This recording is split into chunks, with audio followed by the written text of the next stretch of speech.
the two of them sounds alike. One can be prosperous and not be wealthy, because there is spiritual prosperity and there is marital prosperity and there is physical prosperity. And one can be wealthy and not be prosperous. Several people, even unbelievers, are wealthy and they are not prosperous. You can't be godless and be prosperous. Joseph in the Bible, in Genesis chapter 37, we were told that he was a prosperous man. In fact, Potiphar knew that Joseph was a prosperous man, yet he was a slave. Now, wealth is God's will for us. God can make us to be wealthy. And it is a must for us to be prosperous. As Christians, we must be prosperous. Well, I don't know why some people attack prosperity. Probably their mindset. They believe that you have to be poor for you to serve the Lord or for you to follow the Lord.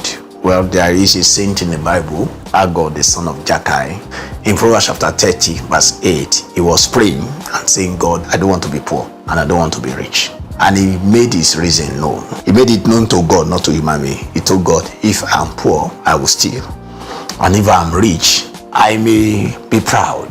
I just want you to satisfy me with what I need. That was his desire. Now, and you also may have the mindset that you want to be poor, but it is the will of God for us to be prosperous, because God actually loves and desires the prosperity of his children and the prosperity of his servant. In 3 John, the only chapter, verse 2, Apostle John was praying, said, I pray that you will be prosperous and be in health, just as your spirit prospers. So that's why I told you the other time. As prosperity of the spirit, there is financial prosperity. Financial prosperity is wealth. So it is the will of God for us to be wealthy. However, some Christians believe with what Jesus said that it is difficult for a rich man to inherit the kingdom of God. Jesus didn't say it is impossible.